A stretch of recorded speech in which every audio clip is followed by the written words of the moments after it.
सर्वमंगल्ये मांगल्ये शिवे सर्वार्थ साधिके शरण्ये त्र्यंबके गौरी नारायणी नमोस्तुते। जय माता दी। स्वागत है आप सभी का आपके अपने चैनल हमारे संस्कार में। आज हम आपके लिए लेकर आए हैं नवरात्रि में कलश स्थापना और पूजा विधि के बारे में जानकारी। लेकिन उससे पहले आप सभी से निवेदन है, जो भी हमारे चैनल पर नए हैं हमारे चैनल को सब्सक्राइब करें, वीडियो को लाइक करें, ज़्यादा से ज़्यादा शेयर करें, बेल आइकन को भी अवश्य ही दबाएं। कमेंट्स बॉक्स में जय माता दी हर हर महादेव लिखना ना भूलें। नवरात्रि में कलश की स्थापना इसीलिए की जाती है क्योंकि कलश को संपूर्ण सृष्टि, देवी देवताओं, नदियों, समुद्र, नवग्रहों और सभी दिव्य शक्तियों का प्रतीक माना जाता है और इसे घर में स्थापित करना माँ दुर्गा को अपने घर पर आमंत्रित करने जैसा होता है। यानी यह कलश स्थापना माँ को आमंत्रण की तरह से अर्पित किया जाता है। नवरात्रि में कलश स्थापना करने से घर में पवित्रता, समृद्धि, शक्ति, सुख और शांति का वास होता है और सिर्फ इन 9 दिनों में ही नहीं पूरे वर्ष भर रहता है और यह पूरे 9 दिनों तक माँ दुर्गा का आसन और पूजा का केंद्र भी बनता है। कलश के ऊपर रखे हुए नारियल को श्रीफल भी कहते हैं, जो कि माँ लक्ष्मी जी का प्रतीक माना जाता है। कलश की स्थापना में कुछ बातों का ध्यान अवश्य ही रखना चाहिए जो जरूरी है। कलश के अंदर जो भी सामग्री हम डालते हैं उन सभी का धार्मिक और आध्यात्मिक महत्व और विशेषता होती है। तो चलिए हम आपको जानकारी देते हैं कि यह सब कैसे किया जाता है। अब हम आपको बताते हैं कि कलश स्थापना का शुभ मुहूर्त क्या है। इस बार 22 सितंबर सोमवार के दिन नवरात्रि का पहला दिन पड़ रहा है और कलश स्थापना जिसमें सुबह 6:09 से 8:06 के बीच में आप कलश की स्थापना कर सकते हैं। हालांकि इस बीच भी सुबह 7:30 से 9 बजे तक राहु काल रहेगा, तो राहु काल लगने से पहले आप कलश की स्थापना कर लें क्योंकि राहु काल को बिल्कुल भी शुभ नहीं माना जाता और इसमें सभी मांगलिक को शुभ कार्य करने से बचना चाहिए। अगर किसी कारणवश इस समय आप कलश की स्थापना ना कर पाएँ तो फिर दोपहर में अभिजीत मुहूर्त में कलश की स्थापना करें, जो कि इस दिन सुबह 11:49 से दोपहर 12:38 तक रहेगा। लेकिन एक बात का अवश्य ही ध्यान रखिएगा कि जो मुहूर्त शुभ न हो, जो समय शुभ न हो, उसमें भूलकर भी कलश की स्थापना नहीं करनी चाहिए। सबसे पहले घर के ईशान कोण में गंगा जल छिड़क कर शुद्ध कर लें।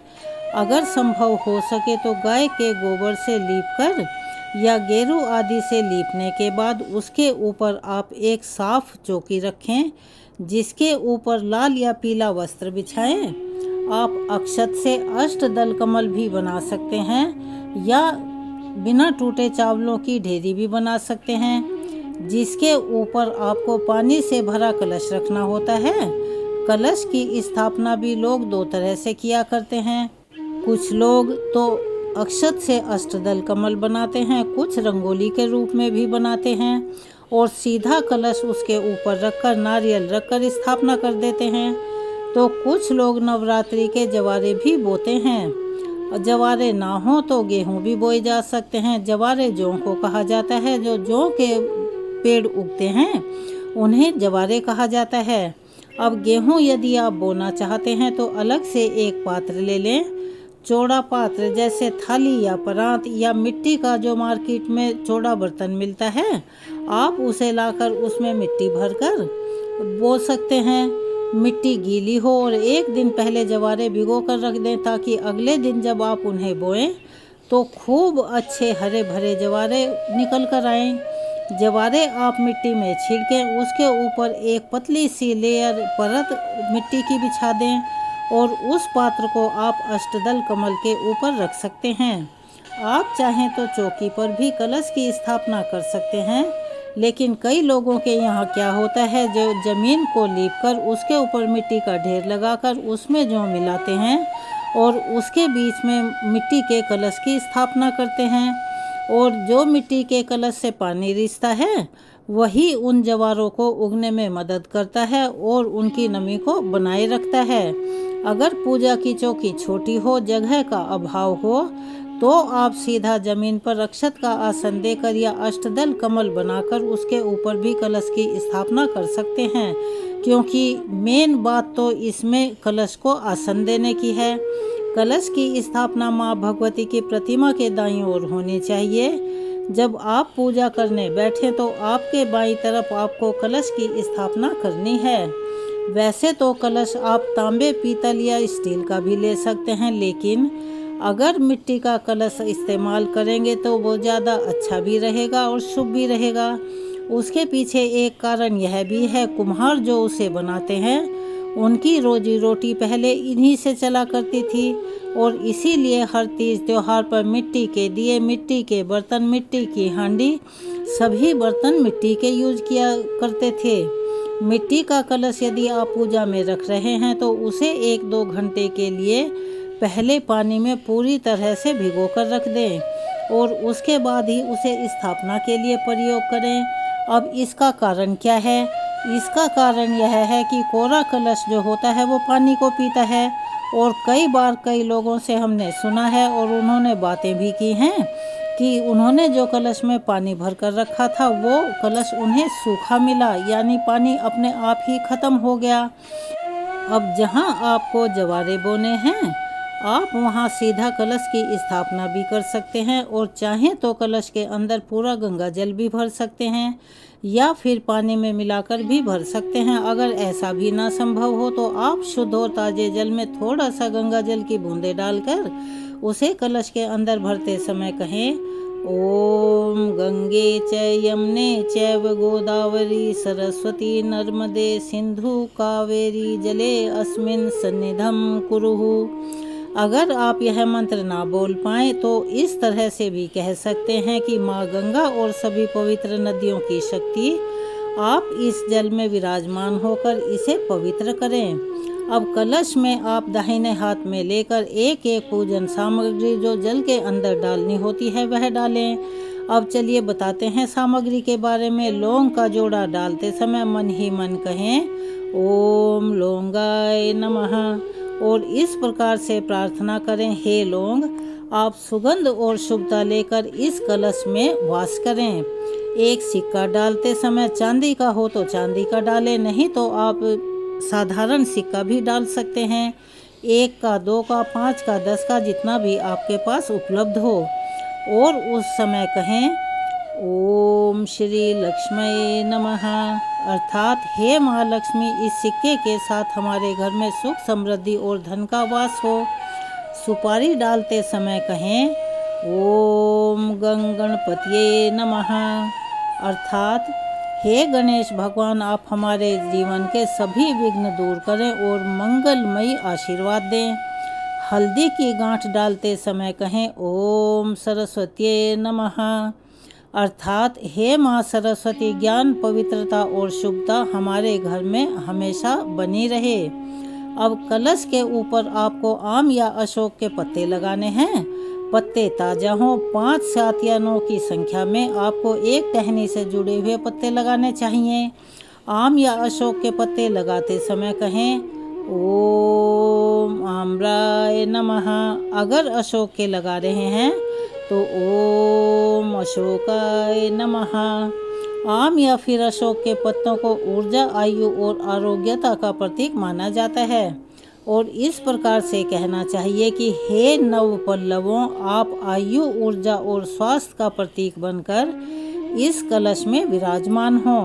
अब कलश के कंठ पर आप मौली यानी के कलावा बांधें और कहें, ओम कलशाय नमः।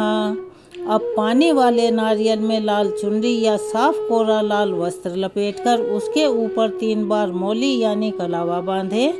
किन्हीं किन्हीं के घरों में 9 बार भी कलावा लपेटा जाता है, क्योंकि नवरात्रि के 9 दिन होते हैं। और कलश के ऊपर स्थापित कर दें। कलश के ऊपर स्थापित करने के बाद अब कलश की पूजा आपको करनी है। कलश पर हल्दी या कुमकुम से स्वास्तिक बनाएं। कलश का हल्दी, अक्षत और धूप दीप दिखाकर पूजन करें। कलश पर पुष्प अर्पित करें और इस प्रकार से कहें, हे कलश, आप में देवी देवताओं का आसन है। अब आप में देवी देवता विराजमान हो और हमारे घर में सुख शांति लाएं। हे सभी देवी देवताओं, आप इस कलश में विराजमान होकर हमारे घर को सुख शांति और समृद्धि से भर दें। फिर माँ दुर्गा का ध्यान करें और कहें, हे माँ दुर्गा, आप इस कलश में आकर 9 दिनों तक हमारे घर में निवास करें और हम सबको अपना आशीर्वाद प्रदान करें। इस तरह से कलश की स्थापना की जाती है। कलश में जल डालते समय बहुत से लोग इत्र भी डालते हैं। यदि आपके पास इत्र हो तो बहुत ही अच्छी बात है, क्योंकि माता भगवती को इत्र बहुत प्रिय होता है। इसीलिए आप इत्र भी कलश के अंदर अवश्य डालें। इसके अलावा अक्षत डालें और इस तरह से कलश की स्थापना करने के बाद आप फिर विधि विधान से भगवान श्री गणेश और माँ भगवती की प्रतिमा स्थापित करके फिर पूजा शुरू करें। आप चाहें तो कलश की स्थापना या चौकी की स्थापना पंडित जी को बुलाकर भी करवा सकते हैं। नहीं तो इस विधि के द्वारा आप आसानी से स्वयं कलश की स्थापना कर सकते हैं। कलश के ऊपर नारियल रखने का उद्देश्य यही होता है कि कलश में स्थित देवता और तीर्थ मंगलकारी हों। लेकिन अगर कलश के ऊपर नारियल सही दिशा में या सही स्थिति में ना रखा जाए तो पूजा का अशुभ फल भी प्राप्त हो सकता है। इस चीज़ का विशेष ध्यान रखें। जब कलश पर आप नारियल रखें तो जो नारियल का मुंह होता है, यानी कि नारियल का मुंह उसे कहते हैं जिस जगह से वह पेड़ की टहनी से जुड़ा होता है, तो वह जो मुंह वाला हिस्सा होता है वह पूजा करने वाले भक्तों की तरफ हो और नारियल को खड़ा करके नहीं बल्कि लिटाकर रखना चाहिए। कलश का जो नुकीला नोक वाला हिस्सा होता है वह पीछे की तरफ हो और जो दूसरा हिस्सा होता है जिस पर आंखें बनी हुई होती हैं, जिन्हें नारियल की आंख कहा जाता है, वह आपके खुद की तरफ होनी चाहिए, क्योंकि दरअसल नारियल का मुख नीचे होने से शत्रुओं की वृद्धि होती है और अगर नारियल खड़ा करके रखते हैं तो उसका मुंह ऊपर की ओर होता है, तब रोग बढ़ता है और घर में रहने वाले लोग हमेशा बीमार रहते हैं। और अगर वहीं कलश पर नारियल रखते समय नारियल का मुख पूर्व दिशा की ओर होता है तो धन की हानि होने लगती है।